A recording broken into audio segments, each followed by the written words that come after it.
CJ Greer is a powerhouse attorney and an incredible person. She works in mergers and acquisitions. So if you are thinking about purchasing your first business, or perhaps you're a business owner and you want to purchase another company in order to grow, or you're thinking about exiting your current company, having the right attorney professional on your team is so vital. Today's episode, I get to interview CJ. She's going to talk about buying and selling tips. She's going to give you some incredible information about negotiations. We're going to talk about the wealth transfer we're currently seeing. And of course, if you would like to reach her, find her on LinkedIn, CJ Greer. Check out this episode.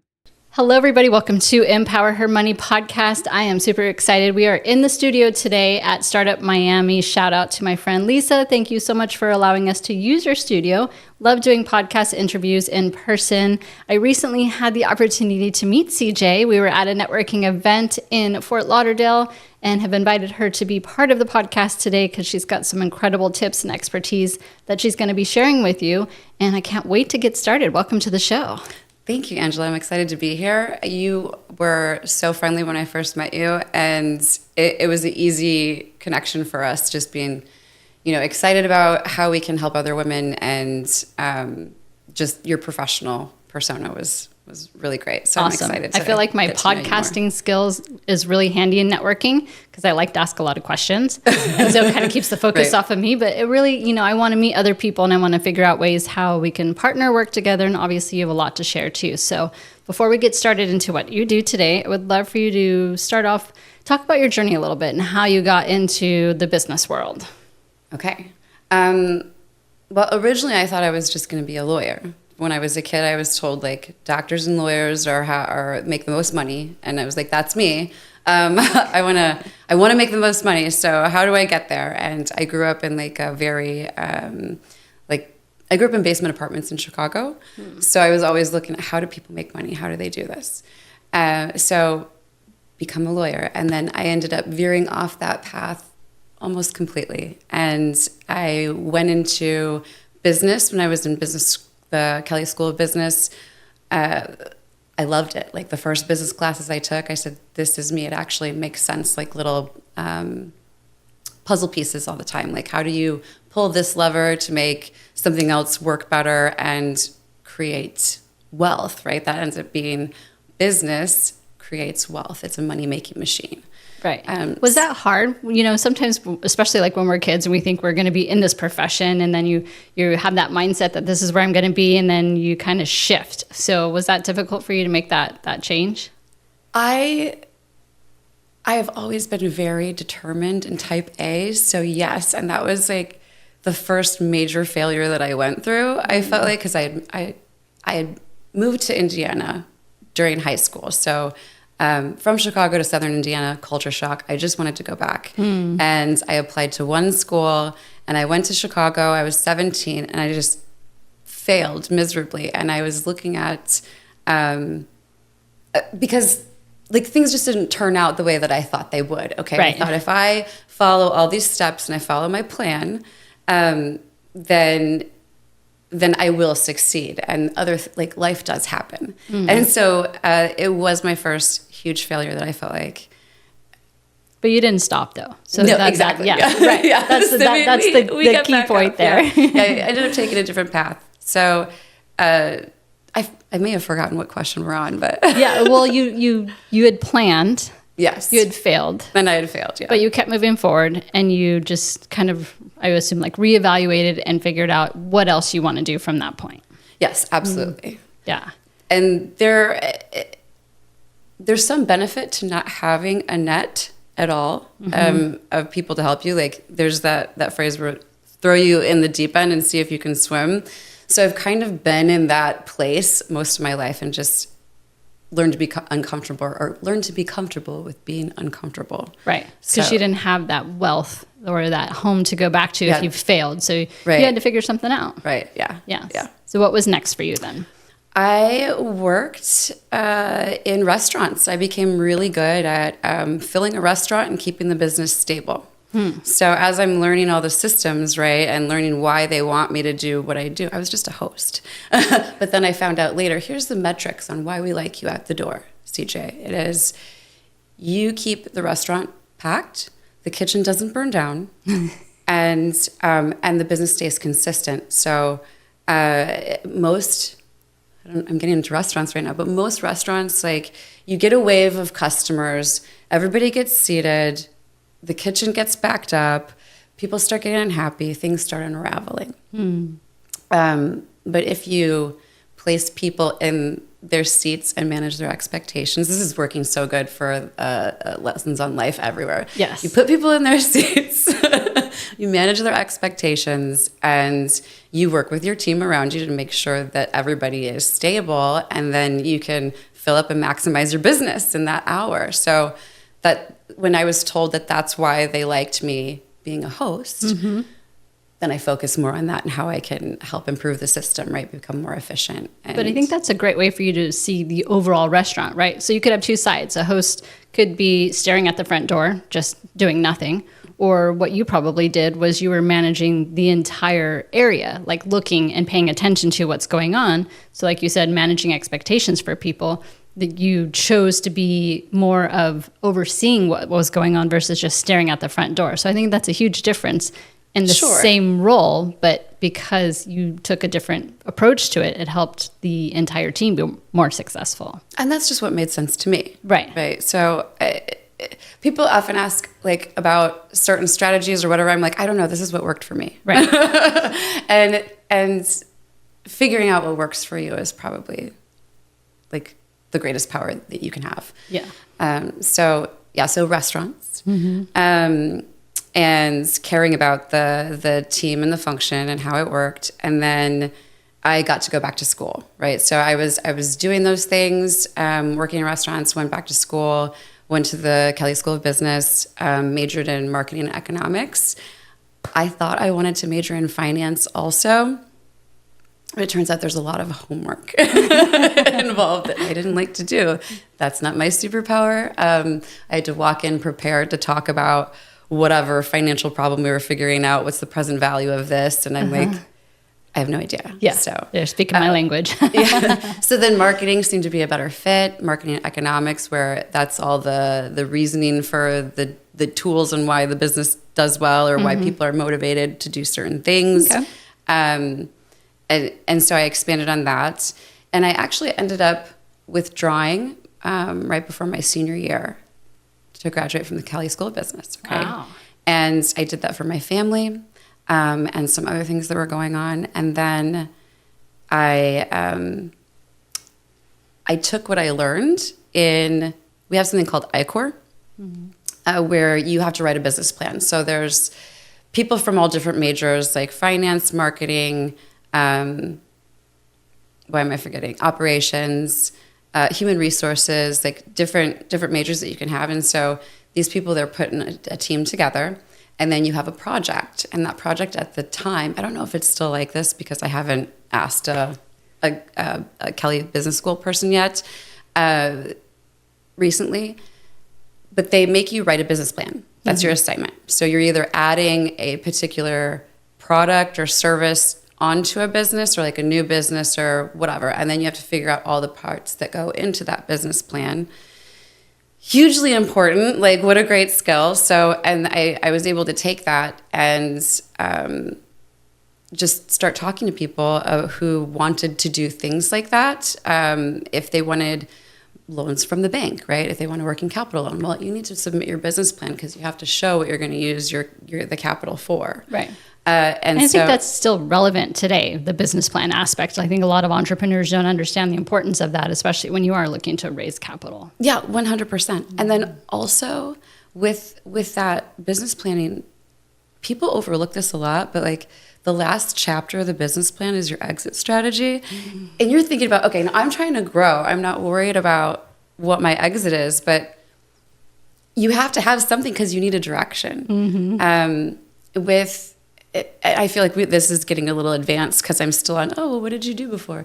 But the exit planning portion, I wouldn't care if somebody said, just one sentence, I'm going to sell it later. Fine. Right. Let's do that, because now you're building an asset, which is different than giving yourself a job. Right. So, and yeah, I'm one of those people who gave myself a job, right? As a professional, like I have a business, but I really just gave myself a job. Could I turn it into an asset? Yes. It's kind of hard for a law firm, but that's okay. Yeah. It's just that's not my exit strategy, though, by the way, is to sell that. But that's a question I ask a lot of entrepreneurs. When they're launching their business, you get super excited about what you're doing. And I often say the same thing, like you need to have your exit plan. It could change, but have an exit plan when you launch. Yeah. And I think a lot of people just don't even think about that because so many things could happen. Like, you can get married, have kids, you could pass away, you might change your whole focus. So if you don't have that exit plan in place when you're launching or when you're working on your business, then all of life that gets in the way could totally derail all of your hard work. Exactly. And there's a balance or a shift, and you have to figure out what that is for you based on how closely you want to hold on to those particulars in the plan. Or can you be flexible along the way, right? So if you do have that end in mind, at least you have a filter so you know where you're going. I have this phrase, I didn't totally make it up myself, but I think I've put it together from all these other philosophers of being water. Like Bruce Lee I'm a big fan.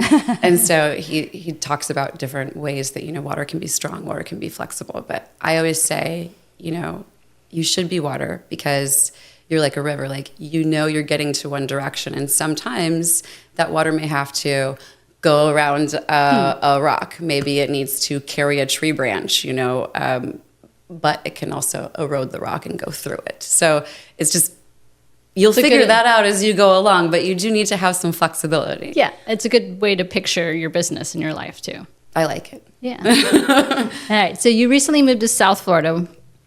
Talk about the transition. I mean, Indiana to South Florida is like moving to a different country. Yes. How did you decide that was the right time for you? Because you are a mom as well. And so walk us through that plan for yourself, because obviously it's a major move and major change in your life. I don't like to have limits. And I don't like people to tell me what to do. And so I'm starting Typical with things I don't like. Yeah. But so one of the things that happened was I had a huge life change where I had, the family in one place, the mom, the dad, I was the mom, and the kids, and we're working and we're trying really hard. And actually, he is who encouraged me to go back to law school later because I just talked about it forever. And I thought it was so far behind me, but I thought we had a great marriage. And partnership, and then that changed. I'm not going to get too far into it, but there were a lot of difficulties, and it happens to a lot of people. Right. So it doesn't really matter what it was, but he's no longer around in the picture with the family at all, and I didn't have a good reason to stay in one place. So I just wanted to move someplace beautiful. I wanted to travel and see where it was that I would enjoy the most time with my daughters.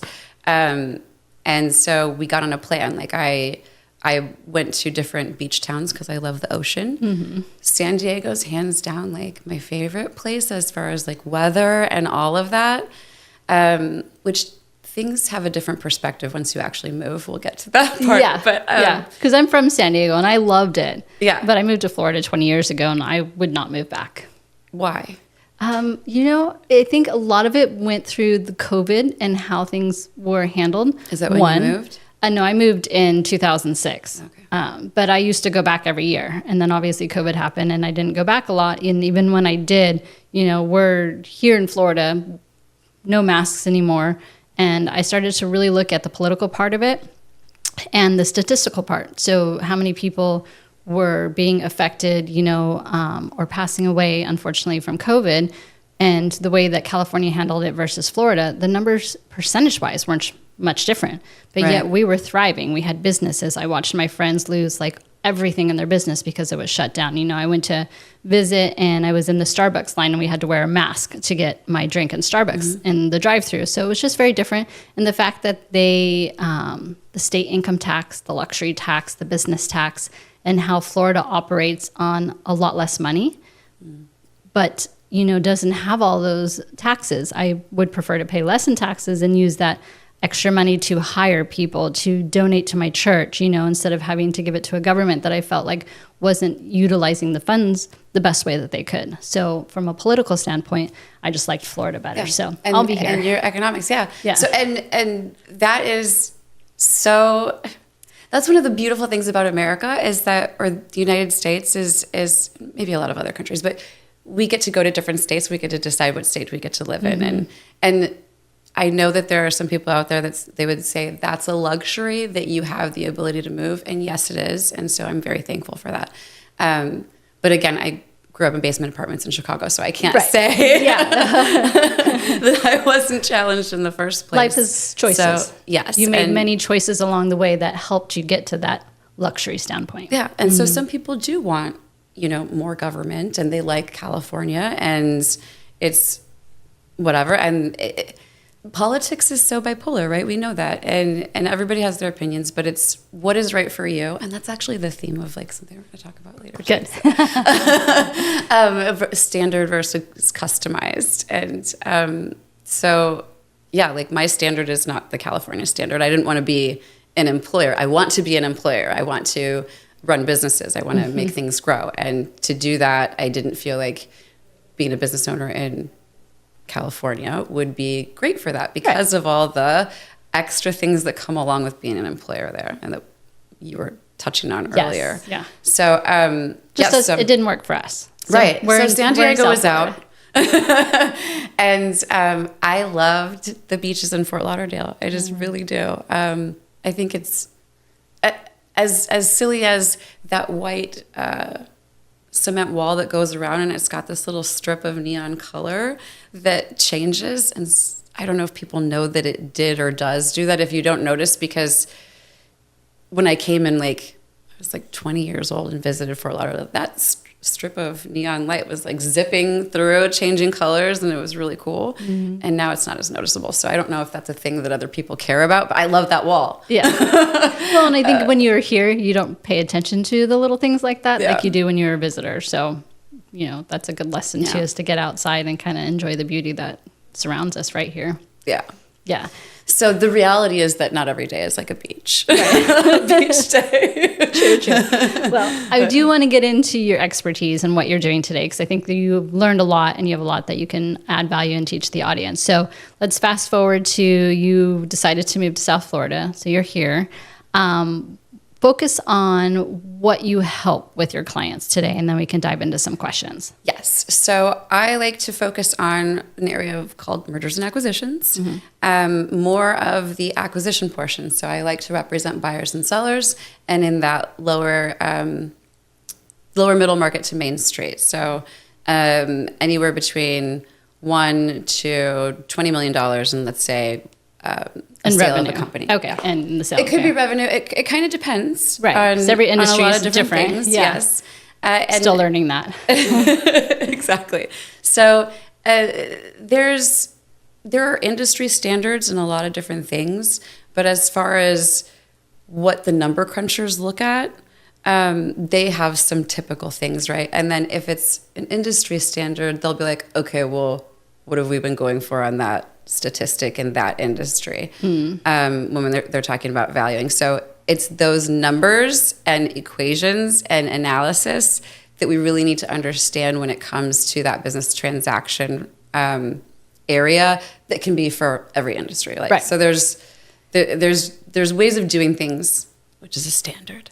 And then there's, when you should be more customized and for example, a medical business is going to have, based on their licenses, a lot of different things that they have to do. Yeah. But I always like to say, your business is worth what a buyer's willing to pay. So although there's standards, which I learned when I was in real estate versus insurance. Real estate is usually a multiple of your net, so what you're bringing home at the end of the day. Okay. Whereas when I had my insurance company, it was based on the gross because it's reoccurring revenue. So the money that actually came into the business is how we looked at the multiple, which I thought was so interesting. Okay. Because you could have a business that made $0, like the owner took home $0 at the end of the day because they have all of these expenses. Uh-huh. But the company could be worth millions of dollars. So I'm always fascinated because by they're this industry. stuck on like a subscription. Is that what it like? Yeah. So like on the insurance world, you have homeowners insurance, right? So you're going to pay it every year because you have a mortgage, whatever. So it's reoccurring revenue. Yeah. So you're looking at that reoccurring number versus that money that goes into the owner's pocket. So I'm always fascinated because those multiples change industry by industry. And without having like a professional that's going to help you figure out what your company might look like or how much you should spend to buy another company, you could be way overpaying or be getting like the deal of the century, right? Right. Yeah. And by the way, I don't help people like price out their businesses. That's not, I'm the lawyer, right? Yeah. So but I still have so much to learn from you too, right? And I'm not one of those, like, I don't ever want to seem like I know everything because that's impossible. Right. So I'm like, oh, tell me more, Angela. Yeah. So I really enjoy that. And I enjoy my clients because I'm helping, if they're exiting, right? I'm helping them achieve like a lifelong dream, right? They've been so busy working in their business. They've built it on their integrity and their sweat equity. And that's what keeps people coming back to them. And then now they're employing all these people. They feel so responsible in their community. And there's so many different dynamics that go along with them. We think, oh my gosh, they're so successful and they're about to get millions of dollars. But to see the pain that they go through really during this process, like they kind of won that money, I'll tell you. Yeah. And it's not like a happily ever after. And there's never a happily ever after. No. And understanding like the paperwork piece of it, for me, that, making sure that is all correct. Because I've done a couple of fundraising, I've done a couple of businesses, and if your paperwork is not done correctly, then you could be in just a big mess. Yeah. And then everyone is very upset at that point. It's no longer fun. Correct. Yeah. And paperwork, and you were talking about insurance, and I'm like, okay, yeah, because I feel like insurance people have the hardest time with paperwork errors too, because they have to like go back. It's a whole nother trip to go get another signature, and those things have changed a little recently, probably because of COVID. But anyway, yes, we don't want an error on the paperwork, and sometimes there just has to be, we're always looking for other ways. So how can we fix it? Sometimes it's a Scrivener's error, and that's okay. We can fix that, but when it comes to getting through the whole deal and getting the important points negotiated for you, that's really important. So. Yeah. I think one of the great ways that existing companies can grow is by acquisition too. So talk about, say for example, I owned a company and I was looking to acquire, so I want to have you come and help with the paperwork. What are some tips that you can give us as maybe an existing business owner that hasn't bought a company before? Whether it's negotiations or paperwork, what kind of things would you advise that client? This is very loaded, so I'm going to think of maybe a smaller example so I could. We could probably talk about this for hours. So I'll start with like some sort of construction industry because I do have a lot of contractor clients. They're kind of my favorite, just because of a lot of reasons. I'll talk for too long about that. But so let's say you have a plumbing company, and they want to look at acquisition as a growth strategy. Okay. So the first thing I do is I don't just tell them what it is that they need. I go through and find out all their goals, right? Especially if I'm the first person to talk to them. What is your end goal here? Let's set some key metrics. And then also, we're going to find out all the professionals that you already have. What are your relationships now? Because in anything like this, it's never like a one professional solution. So you're going to need your accountant in the door. You're going to need some kind of financial advisor. If they're a business analyst, that's better. You may need to pull one. Yeah. Maybe hire one for a little bit. And so you're looking at potentially a lender if there's money involved. Exactly. You need a banker. Yeah. You need an insurance person. But there's all the people that you need to put on your team, and we all have to work together too. So, and there may be a different kind of attorney. So if my niche is M&A, maybe my niche is not intellectual property, and maybe that business and what they're looking for is intellectual property. And so maybe we need to pull in another attorney too. Right. People love that. Yeah. No. But if you hired a professional and you trust them, then you should trust that they should be talking to everybody on your team because that's in their best interest. Yeah. Yeah. So we do that and figure out where are our gaps, what do we need to do next, get everybody on the team.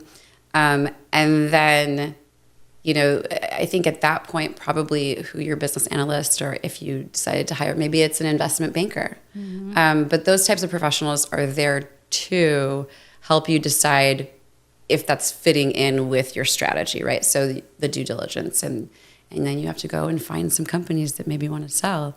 But it's all negotiation, right? Which is one of my favorite things to talk about. But I'll tell you that negotiating isn't necessarily a skill. It's something that you do like breathing all the time.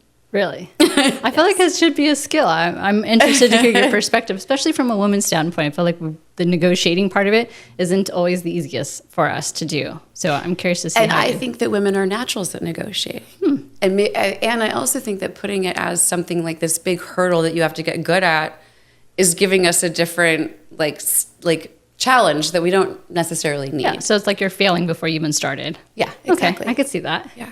I think about that like about glass ceiling stuff too, because it's like you're deciding that you have a limit, and if you just don't believe in that limit, then it shouldn't matter to you. Right. And then I would argue on your standards too, because yes, the standard in this industry could be this multiple or whatever, but why? Why not more? Exactly why. Yeah. Exactly Yeah. why. Love challenging.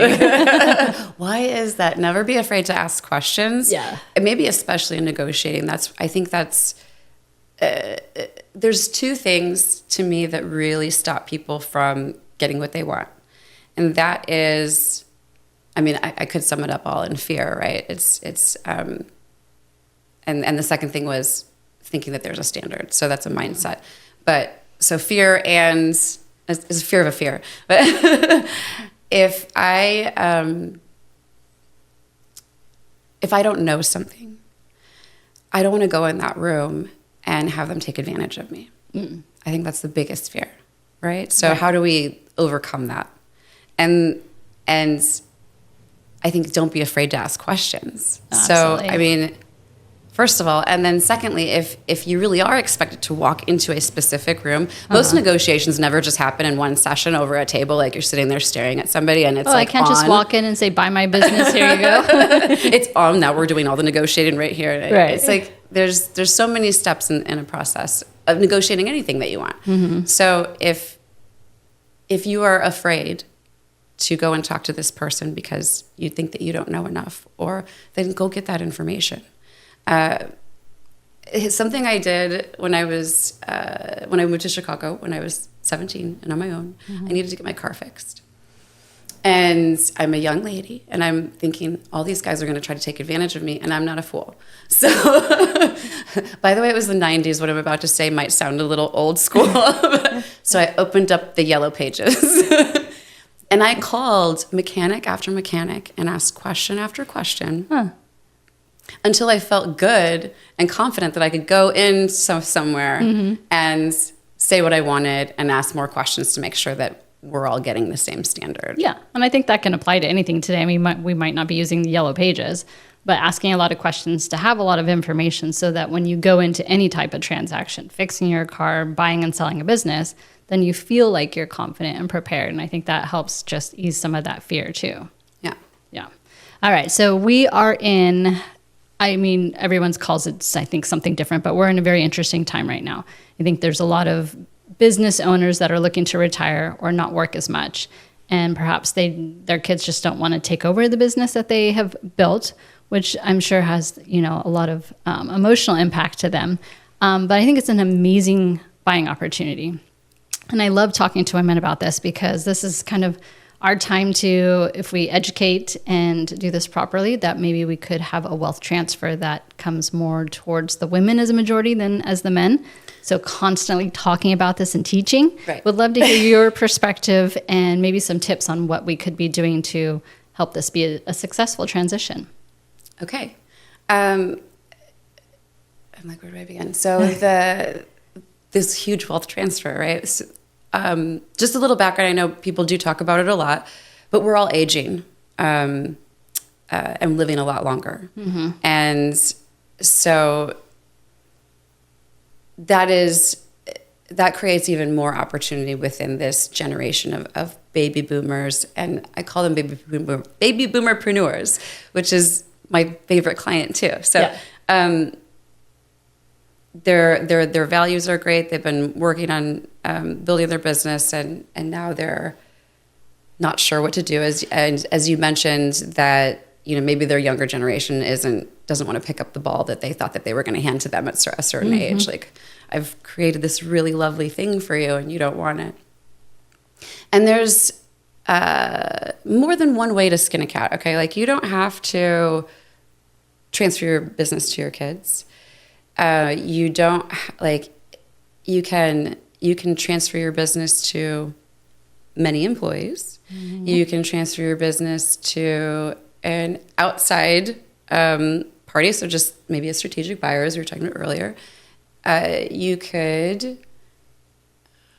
dissolve it. You could liquidate it. I see that a lot around here. That's I've been so watching sad. a lot I'm like, of at least stores. sell your database. If anything, if you're listening and you have a business and you think you're just going to shut it down, you have a database, and that is at least an asset that you can sell. And there's so many assets, and maybe I don't know what they're doing. I haven't dug into all these. We're closing, buy everything sales, but yeah, I wish there was. I'm like, oh, if I could have counseled them, and who knows, maybe they were counseled and that was their best option. But so anyway, there's a number of things that you can do. What is exciting about that? And there's so many trends going on. I don't know if you've seen people are like, oh, buy businesses, no money down. Yes. All this stuff. Yeah. There are so many tools that you can use that will make it so you don't have to put a lot of money out of your own pocket, right? So you're not just taking the money from your cash in the bank. And that's true, okay?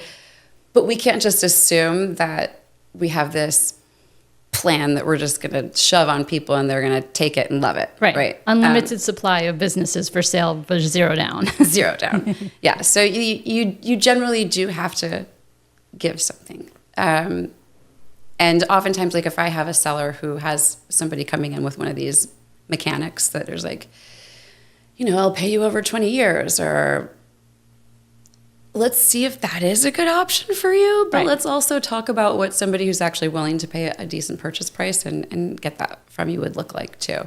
So anyway, there's a lot of schemes out there. And if you want to buy a business and you're interested in these, yes, like, check it out. Hire the right professional. Yeah, and take what's useful. So I'm going to do another Bruce Lee thing. So you learn a lot about a different ways, right? Like, he practiced a lot of different martial arts and then took what worked for him, what was really useful, built on it, made it better, and then moved on, right? So that's that standard versus customization thing, and you have to know when to weave with that. So I want people to figure out what is your standard first, right? So the end in mind. And then go into what you're looking for, filtering through that standard. And so that you will or won't put up with that. And I'm getting a little off track. So we're talking about, by the way, buying a business. But so you have your standard of what you're willing to look for. And then you customize it for what's good for you. Was my point. But if you figure out what you're good at, what do you enjoy doing? Know yourself first, especially if you're looking at buying a business that you're going to be in for probably minimum 5, maybe 10 years. Right. And that's a typical cycle. Like, if you're a private equity group, generally you're looking at a 10-year cycle for your businesses. I want to go on this acquisition plan. They develop an acquisition plan. Here are their standards. And then they have to find those companies and negotiate with them. So anyway, there's no get money rich quick scheme. Right. Or get rich quick money scheme. But one of the things you gave a tip on earlier is having that team of professionals, right? So, for a business owner that might be looking to sell, they could have some type of cash offer on the table, or they could have someone who says, I'll buy it for zero down and we'll just share in the equity forever, right? having you to make sure, one, the paperwork's correct, but also, like a financial advisor, what's best for you now? Do we put all the money into something, take the cash and invest it? Is that a better like revenue stream, or stay partners with someone? Because things are great in the beginning and everyone seems happy, but what happens like we'll just shake hands. Yeah. So I think about that for these no money down people. You could be, and I did this. I exited my last company and I did the no money down. I rev shared forever, but I'm married to that company forever, because if I don't, send leads to it, then my revenue could go down. If that person gets in trouble or something happens with that company, my revenue goes down. So understanding like all aspects of that. And I think that's what you said is like the importance of having those professionals on your team so that they can look at different angles and teach you to represent you and make sure that your best interest is at heart. Exactly. And I really think it's important that you find those professionals that understand you and what your goals are. So if you walk into somebody's office and they're like, oh, I know what you should do, and they just tell you right away, here's what we're going to do for you, don't worry about it, we'll take care of it. It's like, run. Yeah, exactly. Quickly. Yeah. So my part of the business is counseling. Like, we're going to go through what are all of the options and the pros and cons of each of them so that you can make a decision for yourself. Like, I'm there to tell you what I've seen, like, and, we can go with fear, right? I can scare the crap out of you. Here's all the horror stories. Or we can go with, growth, and that's just an inherent part of business, as there's risk. So what are you going to focus on? Yeah. Anyway, and we go through that, and it's what your risk tolerance is. Most of the time it's just like, if you're I'm not a financial advisor. By the way, this isn't particular legal advice. I think I forgot all of those disclaimers, but if you're just looking to find a mutual fund to invest in, it's okay. Well, how old are you? What is your risk tolerance? We're going to put you in this, 80-20 mix, whatever. Right. We expect that from a financial advisor, to ask those questions, to give us, recommendations. Right. But not always from attorneys too. So I think that's interesting. It's like your attorney should be asking you questions and giving you options, and not just telling you this is the only way, or, you have to do it this way. Exactly. Right. And people, so here's where the standard I find very irritating. It comes in negotiating often, and you said something that triggered me, like, this is how we do it. Okay. Right. That comes so often from like a big law firm that I'll be on a deal with. So they're like, well, this is standard procedure. I'm like, okay. That's nice. Right. Well, I've come to you with my standard. Right. And so like, and that's where people need to be empowered to say, that standard doesn't work for me. Right. This is my standard. So yeah, that makes sense. Well, CJ, you've given us a lot of information. I appreciate your time today. If our audience wants to get in touch with you, learn more about what you do, hire a professional, please, how do they reach you? So I would start with LinkedIn, honestly, because you'll see that there's a background there on what I do. And I'm privileged that I still have my business in Indiana that I just moved from there. So that is Greer Law. And then I also partner with Yulofsky Law here, where I am of counsel. And so I can continue, helping people under that supervision of Yulofsky Law here in Florida. And you're not CJ on LinkedIn. So if they're looking for you, how do they find you? Yes. So my given name is Carol. And there's a lot of Carols in my family, so we just go with CJ. I think CJ's cooler. I do too.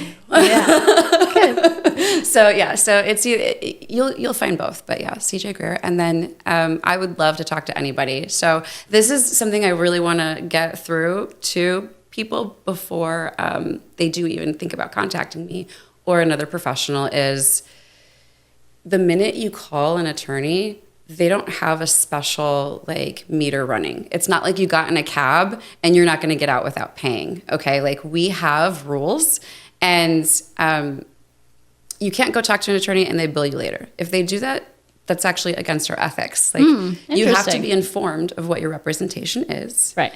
And that they are representing you. So you have to go through the engagement process. So nobody can just bill you. Gotcha. Now, some attorneys do charge a consultation fee. I prefer to work on referrals, so I don't do that. I think if somebody cold called me, so this is kind of different, but mention Angela. Mention Angela, we'll give you the same treatment. But that, I don't have to charge for a consultation. So that should be disclosed to you when you're calling, whether or not they're charging you for that. That's exactly right. Interesting. And never be afraid. I wish to my ask doctor did that. Well, you came in for an appointment. Yeah, that's good. So yes, but make sure, and ask those questions. Never be afraid to ask questions, and get your team together and make sure that they fit with what your goals are and personality and all of those good things, because there are so many of us out there. Yeah, it's okay to interview a couple different people to find the right fit. Exactly. Yeah. Right. And because if you hire me and you don't like me, that's great. Then, it's not a win for me either. Now I have a client that doesn't like me. Right. But I just want more than anything if I'm supposed to give like women in general any advice, it's that you have choices, and your belief in what those choices are, like you set your standards. So go out there and get what you want, ask for it, and maybe your standard's higher than the standard, and that's good too. Right. So awesome. Well, thank you so much for your time today. Thank you for having me. This was fun. Are you a business owner looking to increase your profit? Imagine transforming every podcast guest appearance to profit. It's your turn to shine as a podcast guest. I have created a course just for you. It's the secret to profiting from podcasting and being a guest. Go to podcastmoneymagnet.com today and check out this incredible course that's going to teach you how to grow your brand and grow your bank account. Feel the shift as you master being a podcast guest. Podcastmoneymagnet.com today.